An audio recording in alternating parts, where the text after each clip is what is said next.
नमस्कार, मैं हूं आपके साथ पवन शर्मा और आप देख रहे हैं खबरें अब तक।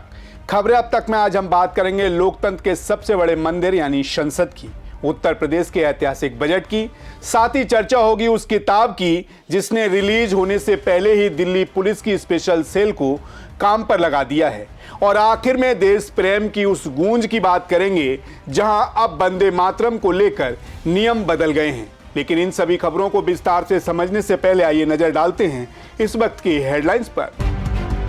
प्रधानमंत्री मोदी ने अमेरिका के सामने सरेंडर कर दिया, लोकसभा में बोले राहुल गांधी।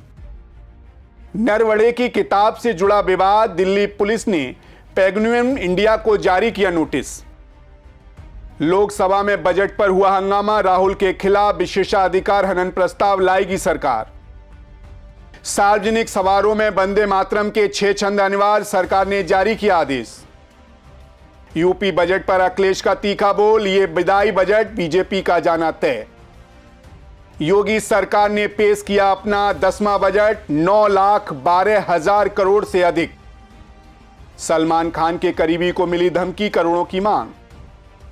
आकाशा अय्यर को बड़ा झटका, को फाउंडर प्रवीण अय्यर ने दिया इस्तीफा।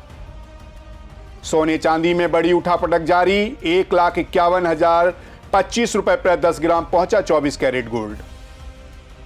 उतार चढ़ाव के बाद सपाट बंद हुआ शेयर बाजार, सेंसेक्स 40 अंक टूटा, निफ्टी 25,953 पर पहुंचा। हेडलाइंस के बाद खबरें अब तक में एक बार फिर आपका स्वागत है। तो चलिए शुरू करते हैं खबरों का सिलसिला, और सबसे पहले बात करेंगे अपने पहले मुद्दे के बारे में। लोकतंत्र के सबसे बड़े मंदिर संसद में आज जो कुछ भी हुआ उसने देश की राजनीति का पारा 7वें आसमान पर पहुंचा दिया। जी हां, बजट सत्र 2026 की चर्चा महज आंकड़ों का खेल नहीं बल्कि एक सियासी दंगल में तब्दील हो गई है, जहां एक तरफ विपक्ष ने मार्शल आर्ट के दांव पेचों से सरकार की घेराबंदी की, वहीं दूसरी तरफ सत्ता पक्ष के गलियारों से गाली गलौच और हंगामे की ऐसी खबर सामने आई जिसने संसदीय मर्यादा को हिलाकर रख दिया। यह सिर्फ एक चर्चा नहीं, ये भारत के भविष्य डेटा की सुरक्षा के नाम पर लड़ा जा रहा महायुद्ध है। दरअसल लोकसभा में आज के दिन की सबसे बड़ी सुर्खियां नेता विपक्ष या यूं कहें नेता प्रतिपक्ष राहुल गांधी ने बटोरी। राहुल ने बजट पर चर्चा की शुरुआत बेहद अनोखे अंदाज में मार्शल आर्ट के उदाहरण से की। उन्होंने सदन को समझाया कि मार्शल आर्ट में खेल की बुनियाद पकड़ से शुरू होती है और अंतिम लक्ष्य चोक होता है।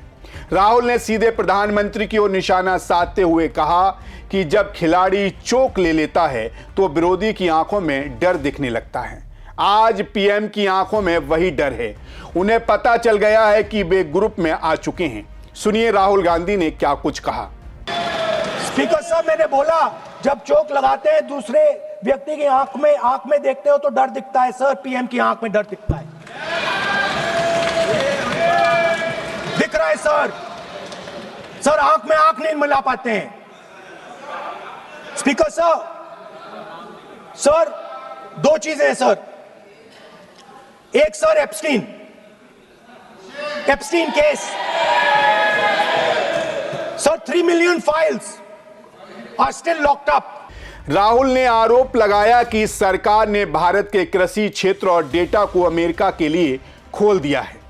उन्होंने टैरिफ के खेल पर सवाल उठाते हुए कहा कि अमेरिका अपना टैरिफ 3% से 18% कर रहा है और हम चुप हैं। सुनिए राहुल गांधी ने क्या कुछ कहा। If the India alliance was negotiating with President Trump, I will tell you what we would say. The first thing we would say is, President Trump, the most important thing in this equation is Indian data. You want to protect your dollar? You want to protect your dollar? We are your friends. We appreciate you. We want to help you protect your dollar. But please remember that if you want to protect your dollar, the biggest asset that can protect your dollar is lying with the Indian people. इतना ही नहीं, राहुल गांधी ने उद्योगपति गौतम अडानी को Bharatiya Janata party का financially structure करार दे दिया।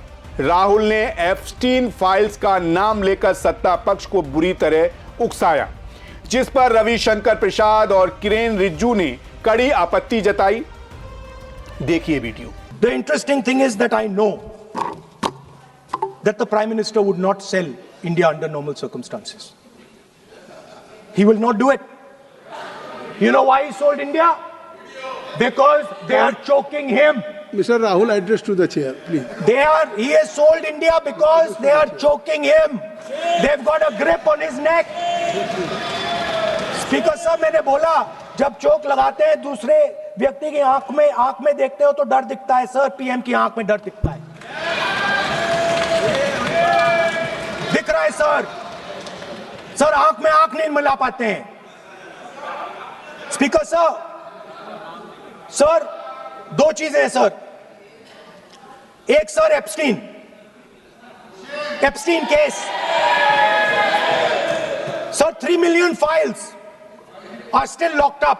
उसका इस विषय से कोई संबंध नहीं। नहीं क्यों बोल? I want to understand. I will not allow you. नहीं, आप कौन होते हैं? आप बैठिए। नहीं, देखिए आप लगातार आपको 25 मिनट हो गया, किसी ने डिस्टर्ब नहीं किया। Okay, Speaker sir, वो एप्स्टीन की बात नहीं कर रहा। But that subject is not related with the budget. Okay sir, I won't say Epstein. I will not allow. That will not. I'm not saying Epstein. चलिए। Speaker sir, at the center of our budget, if you look carefully, at the center of our budget, like I said, jujitsu में grip दिखती है, राजनीति में grip choke नहीं दिखता। At the center of our defense budget is a choke applied by Mr. Adani. So I'd like to talk about Mr. Adani and the case in the United States against Mr. Ambani, because that is the central part of the budget. वहीं लोकसभा में बोलते हुए नगीना सांसद चंद्रशेखर आजाद ने budget की आत्मा पर चोट की। उन्होंने कहा कि बजट में आर्थिक विकास की चमक तो है, लेकिन सामाजिक न्याय गायब है। उन्होंने एमएसपी की गारंटी न मिलने और रोजगार के बजाय केवल हुनर पर ध्यान देने को लेकर सरकार को घेरा। तो वहीं दूसरी तरफ टीएमसी सांसद कल्याण बनर्जी ने भी सरकार पर जमकर निशाना साधा और अपने चिर परिचित मजाकिया अंदाज में लेकिन तीखे अंदाज दिखी। उन्होंने पश्चिम बंगाल का फंड रोके जाने पर केंद्र को सौतेला बताया। जब सभापति जगदंबिका पाल ने उन्हें टोकना चाहा तो कल्याण बनर्जी ने चुटकी लेते हुए कहा, सर आप बाहर तो मुझे डार्लिंग बुलाते हैं और यहां समय तो दीजिए। सुनिए उन्होंने क्या कुछ कहा। Kindly conclude. सुनिए सर, आप बाहर में हमको डार्लिंग बोल के पुकारता है, इधर टाइम नहीं देता है, क्या है सर? जरा टाइम तो दे दीजिए डार्लिंग को। वहीं सदन की कार्रवाई के बीच संसदीय कार्य मंत्री किरेन रिजिजू के एक बयान ने हड़कंप मचा दिया। उन्होंने आरोप लगाया कि विपक्षी सांसदों, जिनमें प्रियंका गांधी और केसी वेणुगोपाल भी मौजूद थी, स्पीकर के चैम्बर में घुसकर उनके साथ गाली गलौज की और उन्हें धमकी तक दी। रिजिजू ने कहा कि स्पीकर की शालीनता की वजह से वे बच गए, वरना यह बड़ी कार्रवाई का मामला था। इस घटना के वीडियो सामने आने के बाद संसद की गरिमा पर सवाल खड़े हो गए हैं। वहीं राहुल गांधी के भारत को बेचने वाले आरोप पर भी रिजिजू ने पलटवार किया। सुनिए क्या कुछ कहा उन्होंने। कहना है जो मुझे एक लाइन कहना है, अब सुनिए। राहुल जी ने कहा कि हमारा देश, भारत देश को आपने सेल कर दिया है। मैं सदन में कहना चाहता हूं, आज तक कोई माइके लाल पैदा नहीं हुआ जो भारत को सेल कर सकता है, कोई खरीद सकता है, नहीं हो सकता है। और आपने प्रधानमंत्री जी को कहा, मैं दावे के साथ कहता हूं, इस देश का आज तक सबसे मजबूत प्रधानमंत्री नरेंद्र मोदी जी है। कोई हिला नहीं सकते, कोई हिला नहीं सकते। आपका कहने से क्या होगा? आप लोगों ने देश को इतना कमजोर बना के रखा है। 2014 तक हमारा देश को आप लोगों ने क्या हालत बनाया, और आज देश मजबूती से आगे बढ़ रहा है। आप लोग खुश नहीं है। भारत आगे बढ़ने से कांग्रेस दुखी हो जाते हैं, इसी से तो हम लोग का चिंता है। वहीं इससे पहले शशि थरूर ने पीएम किसान सम्मान निधि 2000 रुपए की किस्त को महंगाई के दौर में ऊंट के मुंह में जीरा करार दिया। अब सबकी नजर इस बात पर टिकी है, क्या सरकार विपक्ष के चोक से बाहर निकल पाएगी या विवादों का यह सिलसिला और गहराएगा, क्योंकि संसद का यह सत्र केवल नीतिगत फैसलों का गवाह नहीं बन रहा, बल्कि यह व्यक्तिगत हमलों, अंतर्राष्ट्रीय रणनीतियों और शह मात के खेल का अखाड़ा भी बन चुका है। राहुल गांधी का मार्शल आर्ट वाला दांव और बंगाल के फंड पर तकरार ये साफ करता है कि बजट 2026 का ये बजट सत्य इतिहास के सबसे हंगामेदार सत्रों में गिना जाएगा। खैर, इसी के साथ खबरें अब तक में बढ़ेंगी अगले मुद्दे की तरफ। उत्तर प्रदेश की राजनीति के सबसे बड़े मन से आज विकास का शंखनाद हुआ।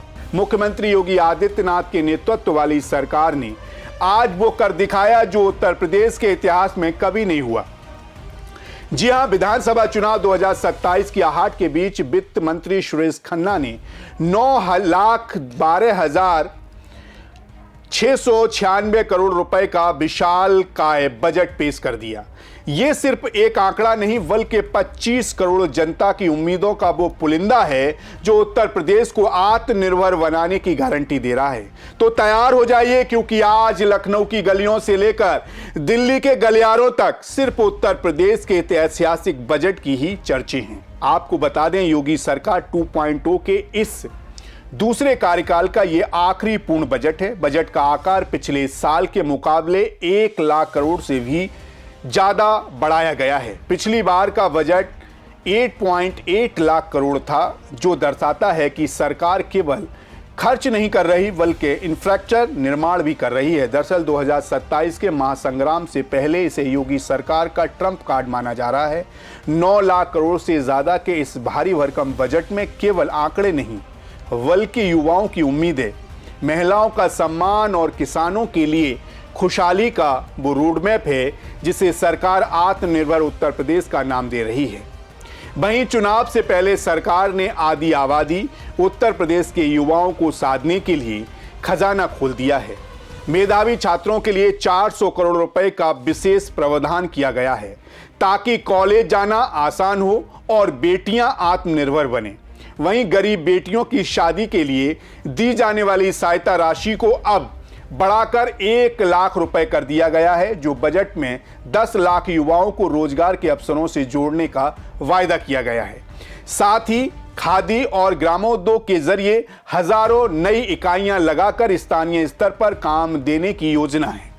इसके अलावा इस बार बजट में 14 नए मेडिकल कॉलेजों के लिए 1023 करोड़ रुपए का प्रावधान है। रानी लक्ष्मीबाई स्कूटी योजना के लिए 400 करोड़ रुपए, ऊर्जा क्षेत्र के लिए 65,926 करोड़ रुपए का बजट, नमामि गंगे और ग्रामीण जलपूर्ति के लिए 22,676 करोड़ का बजट, सड़क और सेतु के लिए 34,468 करोड़ का बजट, खादी एवं ग्रामोद्योग के लिए 16,000 रोजगार का लक्ष्य, लखनऊ स्थित कैंसर संस्थान के लिए 315 करोड़ रुपए आवंटित, शिक्षा क्षेत्र के लिए 14,997 करोड़ रुपए का प्रावधान किया गया है। दरअसल उत्तर प्रदेश में होने वाले आगामी पंचायत चुनावों की आहट इस बजट में साफ दिखाई दे रही है। सरकार ने इस सेक्टर के लिए 32,000 करोड़ रुपए आवंटित किए हैं, जो पिछले साल से 67% ज्यादा हैं। कुल बजट का 9% हिस्सा कृषि और उससे जुड़ी सेवाओं के लिए रखा गया है ताकि अन्नदाता को उसकी मेहनत का सही फल मिल सके।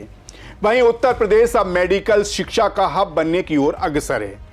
अब उत्तर प्रदेश में कुल मेडिकल कॉलेजों की संख्या 81 पहुंच गई है, जो अपने आप में एक रिकॉर्ड है। वहीं वित्त मंत्री सुरेश खन्ना ने सदन में सीना ठोक कर कहा कि आज उत्तर प्रदेश देश का सबसे बड़ा मोबाइल फोन विनिर्माण केंद्र बन गया है। देश के कुल मोबाइल उत्पादन का 65% अकेले उत्तर प्रदेश में हो रहा है। उन्होंने विश्वास दिलाया कि जल्द ही प्रदेश देश का सबसे बड़ा आईटी हब बनेगा। सुनिए वित्त मंत्री सुरेश खन्ना ने क्या कुछ कहा। बेसिक शिक्षा के लिए 77,622 करोड़ रुपए की व्यवस्था प्रस्तावित है। परिषदीय विद्यालयों के कक्षा 1 से 8 तक अध्ययनरत सभी छात्राओं को निःशुल्क यूनिफॉर्म, स्कूल बैग, जूता मोजा एवं स्टेशनरी उपलब्ध कराए जाने की योजना हेतु 650 करोड़ रुपए की व्यवस्था प्रस्तावित है।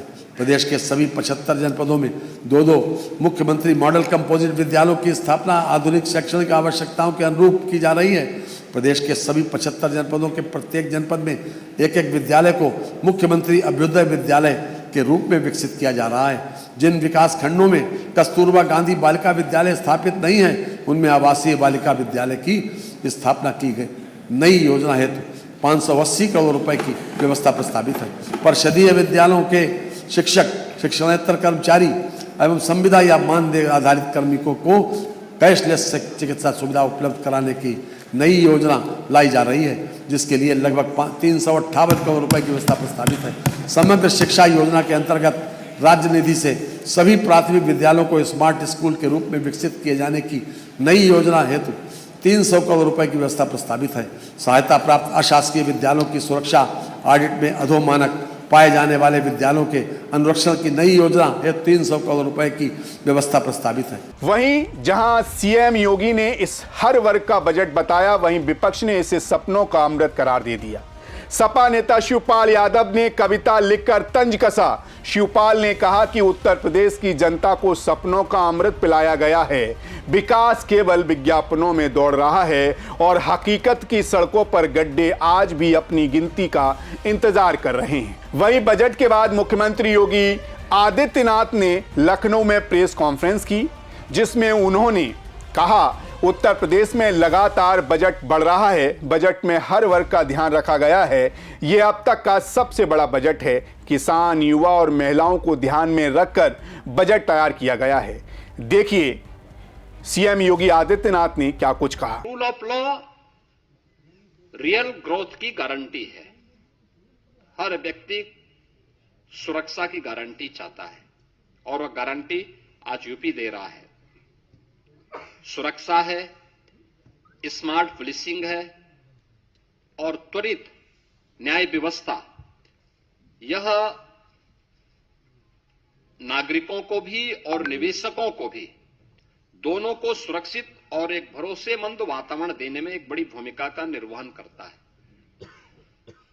इससे प्रदेश में एम्प्लॉयमेंट क्रिएट हुआ है दोनों स्तर पर। अब कोई सोच सकता था यूपी में 50 लाख करोड़ रुपए से अधिक का निवेश के प्रस्ताव आएंगे?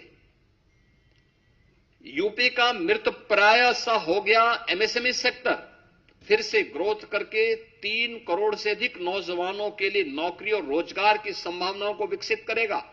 आज ये यूपी में संभव हो रहा है, आज ये यूपी में दिखाई दे रहा है, यूपी में हुआ है। और उसी दिशा में ये बजट इमर्जिंग टेक्नोलॉजी को फोकस करते हुए आज यहां पे प्रस्तुत किया गया है। इस बजट में कुछ अन्य सेक्टर को भी छुआ गया। अन्नदाता किसान, अन्नदाता किसान भारत जैसे कृषि प्रधान देश की अर्थव्यवस्था और उसके विकास की धुरी है। हमारा यह मानना है कि अन्नदाता किसान, यह अन्नदाता केवल लाभार्थी नहीं है, यह विकास का भागीदार है। अब अन्नदाता से उसे उद्यमी बनाने की दिशा में नए प्रयास क्या हो सकते हैं, इस दिशा में एक नए प्रयास, इस विकास की यात्रा में प्रदेश का अन्नदाता भी सक्रिय साझेदार बने। इस देश से कृषि को इनकम बेस्ड और वैल्यू एडिशन मॉडल के रूप में प्रस्तुत करने के लिए इस बजट में उसका प्रावधान किया गया है। वहीं दूसरी तरफ समाजवादी पार्टी के राष्ट्रीय अध्यक्ष अखिलेश यादव ने उत्तर प्रदेश बजट को लेकर प्रेस कॉन्फ्रेंस में तीखा हमला बोला। उन्होंने कहा यह विदाई बजट है और इसके साथ ही भारतीय जनता पार्टी की विदाई भी तय है। उन्होंने कहा कि उत्तर प्रदेश का बजट 9 लाख करोड़ रुपए के पार पहुंच गया है, जिससे सरकार उपलब्धियां बता रही है। उनका आरोप है कि सरकार 50% भी खर्च नहीं कर पा रही है। देखिए अखिलेश यादव ने क्या कुछ कहा। तुलना करें पिछले बजट से और इस बजट से, तो जो एवरेज आ रही है वो 50% भी सरकार खर्च नहीं कर पा रही है। आकार बड़ा है लेकिन खर्च क्यों नहीं कर पा रही है? अलग अलग विभाग में अलग अलग खर्चा है। कृषि में केवल 57% खर्च कर पाए हैं, ग्राम विकास में 36% खर्च कर पाए हैं, पशुधन में लगभग 60%, स्वास्थ्य में 60%, 58%, महिला कल्याण में 53%, और जो सबसे महत्वपूर्ण विभाग है बेसिक शिक्षा, प्राथमिक शिक्षा, 62%। तो ये तो सरकार का खुद ही फेलियर है, गवर्नेंस का फेलियर है कि अगर हम बजट का आकार इतना बड़ा बना रहे हैं और जब खर्च करने की बात आए तो खर्च किसी विभाग में हम नहीं कर पा रहे हैं। और जो महत्वपूर्ण विभाग हैं अगर उसमें खर्च नहीं हो पा रहा है तो गवर्नेंस और इनके लोग बैठे हुए इनकॉम्पिटेंट हैं, जिसकी वजह से बजट नहीं खर्च हो पा रहा है। और फिर फिगर्स का बताना, जाहिर है एक तरफ जहां मुख्यमंत्री योगी आदित्यनाथ इसे विकास और सुशासन का प्रतिबिंब बताया, वहीं विपक्ष ने इसे कागजी शेर करार दिया। सपा अध्यक्ष अखिलेश यादव और शिवपाल यादव ने सरकार पर हमला बोलते हुए कहा कि विकास केवल विज्ञापनों में दौड़ रहा है और हकीकत की सड़कों पर आज भी गड्ढे अपनी गिनती का इंतजार कर रहे हैं। कुल मिलाकर योगी सरकार का ये 10वां बजट एक ओर जहां चुनाव को साधने की कोशिश है, वहीं दूसरी ओर उत्तर प्रदेश की अर्थव्यवस्था को एक नई उड़ान देने का प्रयास भी है। अब देखना यह होगा कि 9 लाख करोड़ की ये रोशनी 2027 के चुनाव में सरकार के लिए कितनी मददगार साबित होगी। खैर, इसी के साथ खबरें अब तक में रुक कर लेते हैं अगले मुद्दे की तरफ। देश की सियासत और सुरक्षा के गलियारों में इस वक्त एक सबसे सनसनीखेज खबर सुर्खियों में है। जी हां, एक ऐसी किताब जो अभी छपी भी नहीं, लेकिन उसने दिल्ली से लेकर बीजिंग तक, संसद से लेकर सोशल मीडिया तक तहलका मचा दिया है। पूर्व army chief general MM Naravane की ऑटोग्राफी 4 स्टार्स ऑफ डेस्टिनी को लेकर एक ऐसा विवाद शुरू हो गया है जिसने दिल्ली पुलिस की नींद उड़ा दी है। आखिर वो कौन सा राज है जिसे सरकार छिपाना चाहती है और राहुल गांधी संसद में दहाड़ कर बता रही हैं? क्या ये सिर्फ एक किताब है या फिर राष्ट्रीय सुरक्षा में लगी एक बड़ी सेंध? आज बात होगी इस लीक की जिसने पेंगिंग पब्लिशर से लेकर सेना के पूर्व प्रमुख तक को कटघरे में लाकर खड़ा कर दिया है। दरअसल विवाद की शुरुआत तब हुई जब बजट सत्र के दौरान विपक्षी नेता राहुल गांधी ने संसद के एक मैगजीन का आर्टिकल लहराया। यह आर्टिकल जनरल रणवे की उसी किताब पर आधारित था जिसे अभी रक्षा मंत्रालय ने हरी झंडी नहीं मिली थी। राहुल गांधी ने दावा किया कि किताब के कुछ हिस्से बताते हैं कि 2020 में जब चीन टैंक भारतीय सीमा में घुस रहे थे तब पीएम मोदी अपनी जिम्मेदारी से भाग खड़े हुए थे। महज 5 मिनट के भाषण ने संसद में वो हंगामा खड़ा कर दिया। सत्ता और पक्ष विपक्ष के बीच जुबानी जंग छिड़ गई। देखिए, ये कहते हैं कि आतंकवाद से लड़ते हैं, ये कहते हैं कि ये टेररिज्म से लड़ते हैं और ये एक कोर्ट से डरते हैं। मतलब इसमें क्या चीज है जिससे ये इतना घबरा रहे हैं कि मैं ये नहीं बोल पा रहा हूँ सदन के अंदर? इसमें क्या चीज है? ये झूठ है कि बोलने का परमिशन नहीं, ये झूठ है। इसमें क्या लिखा है जिससे ये इतना घबरा रहे हैं कि मुझे ये पढ़े नहीं, आप पढ़ने नहीं दे रहे। सदस्य कोई घबरा नहीं रहे आप। वहीं अब सबसे बड़ा सवाल यह है कि जो किताब अभी सरकारी मंजूरी के इंतजार में है, उसका type set PDF copy internet पर सरेआम कैसे घूम रही है। दिल्ली पुलिस की स्पेशल सेल ने अब इस मामले में मोर्चा संभाल लिया है। पुलिस ने अज्ञात लोगों के खिलाफ केस दर्ज कर लिया है जो इस ड्राफ्ट को ऑनलाइन वायरल कर रहे हैं। वहीं दुनिया के नामी पब्लिशर पेंगुइन रैंडम हाउस को पुलिस ने कड़ा नोटिस थमा दिया है। पुलिस जानना चाहती है कि आखिर वो कौन है जिसने एडिटिंग, टाइपिंग सेट या मार्केटिंग के दौरान इस संवेदनशील फाइल को बाहर भेजा। पुलिस अब पब्लिशर के सर्वर की जांच कर रही है कि क्या किसी कर्मचारी ने बाहरी ताकतों यानी विदेशी एजेंसियों के साथ मिलकर इस डेटा को साझा किया है। हालांकि विवाद बड़ा देख पेंगुइन इंडिया ने एक लंबा चौड़ा स्पष्टीकरण जारी किया है। उन्होंने कहा कि अनाउंसमेंट, प्री ऑर्डर्स और पब्लिकेशन ने ये तीनों अलग अलग चीजें हैं। किताब अभी पब्लिश नहीं हुई क्योंकि ये दुकानों पर बिक्री के लिए उपलब्ध नहीं है।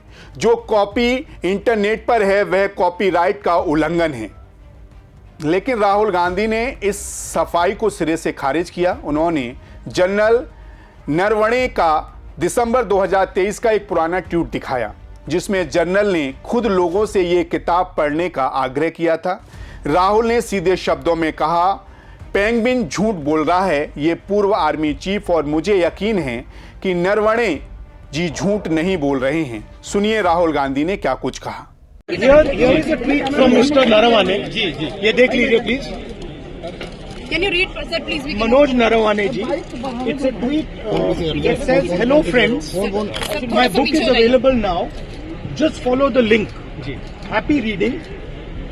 Jai Hind." This is a tweet that Mr. Narawane has made. You can look into the tweet. So the point I'm making is, either Mr. Narawane is lying, and I believe the army chief. Okay, I don't think he will lie, or Penguin is lying. Somebody needs to. Both cannot be telling the truth. Okay. So do you think this is a conspiracy? The link is from Amazon.eu. Yeah. Penguin is saying something. They're saying the book is not being published. Right? The book is available on Amazon. General Narawane has tweeted, as I just read to you, that please buy my book. And I think he tweeted that in 2013, if I'm not mistaken. 2023. So Narawane ji, who's the army chief, who I believe, over Penguin. Do you believe Penguin over Narawane ji? Right? So I believe Mr. Narawane. He's the army chief. He has made certain statements in the book that is inconvenient for the government of India. It's inconvenient for the Prime Minister of India. And obviously, you have to decide whether Penguin is telling the truth or Army Chief is telling the truth. That's so the link suggests that it's an European link. So the Amazon link suggests that it's an European link. Central thing is, वो दिखाना जरा वो भाई वो picture दिखाना poster लाओ phone पीछे This is the image. ये देखिए दिखा दीजिए हमें ये ठीक से दिखाइए. This is the image that you have to understand. ये हुआ है जो यूएस के साथ ट्रेड डील हुई है वो इस कारण इसका फोन है सदन में ट्रेड डील के विषय ये हुआ है. ठीक है, क्लियरली इसको समझिए. नारावाने जी की बात है, एप्स्टीन की बात है, ये जो सब हो रहा है, राइट. मेन चीज ये है ट्रेड डील. आपको बता दें, इस किताब में गलवान घाटी की उस झड़प का जिक्र है जिसमें 20 भारतीय जवान शहीद हुए थे. जनरल नरवणे ने उस वक्त की जमीनी हकीकत और सरकार के फैसलों पर जो कुछ लिखा है उसे सरकार असुविधाजनक मान रही है. यही कारण है कि इस किताब के प्रकाशन को रोका गया है. अब पुलिस ये पता लगा रही है कि क्या ये मसौदा किसी विदेशी ई बुक प्लेटफॉर्म या प्रिंटिंग प्रेस के पास भी पहुंचा है. पुलिस 4 बिंदुओं पर जांच कर रही है कि पब्लिकेशन हाउस में किन-किन लोगों के पास इस फाइल का डिजिटल एक्सेस था. जब कंटेंट लीक हुआ तो पब्लिशर ने तुरंत सुरक्षा एजेंसियों को जानकारी क्यों नहीं दी. क्या वायरल हो रही पीडीएफ वही है जो नरवणे जी ने लिखी है या इसमें कुछ छेड़छाड़ की गई है. और राहुल गांधी का दावा है कि किताब अमेज़न पर उपलब्ध है जबकि पब्लिशर इसे नकार रहा है. आखिर सच क्या है? जाहिर है कहानी अब सिर्फ एक किताब की नहीं रह गई बल्कि ये सत्य बनाम सिस्टम की लड़ाई बन चुकी है. एक तरफ पूर्व सेना प्रमुख की कलम, दूसरी तरफ सरकार की गोपनीयता की दीवार और बीच में फंसी दिल्ली पुलिस की स्पेशल सेल. क्या ये किताब अभी आधिकारिक रूप से आपके हाथों में आएगी या फिर ये लीक हुई पीडीएफ ही देश की राजनीति में नया भूचाल लाएगी? जांच जारी है और हर बीते दिन के साथ नए खुलासे हो रहे हैं. खैर, जाते जाते हम आपको आज के एक और अहम मुद्दे से रूबरू कराते हैं. देश प्रेम की एक ऐसी लहर जिसने आज पूरे हिंदुस्तान को जोश में भर दिया. क्या आपने कभी सोचा था कि जिस वंदे मातरम की एक एक पंक्ति में आजादी का इतिहास रचा गया था उसे लेकर अब देश में एक नई इबारत लिखी जाने वाली है. जी हां, केंद्र की मोदी सरकार और गृह मंत्रालय ने एक ऐसा मास्टर स्ट्रोक खेला है जिसने राष्ट्रगीत के सम्मान और प्रोटोकॉल की तस्वीर को पूरी तरह बदल कर रख दिया है. अब सरकारी कार्यक्रमों से लेकर स्कूल की प्रार्थना सभाओं तक वंदे मातरम सिर्फ गाया ही नहीं जाएगा बल्कि इसकी गूंज के साथ अनुशासन का एक ऐसा नया अध्याय शुरू होगा दरअसल केंद्रीय गृह मंत्रालय ने राष्ट्रीय गीत को लेकर पहली बार बेहद कड़े और स्पष्ट नियम जारी किए हैं। ये आदेश सीधे तौर पर राष्ट्र के गौरव को नई ऊंचाई देने के लिए लाया गया है। जारी किए गए इस आदेश के मुताबिक अब देश के आधिकारिक कार्यक्रमों में एक नया क्रम देखने को मिलेगा। अब जब भी राष्ट्रीय गीत और राष्ट्रगान एक साथ गाया जाए या बजाया जाए तो राष्ट्रीय गीत को प्राथमिकता दी जाएगी, यानी पहले वंदे मातरम होगा और उसके बाद जनगण मन।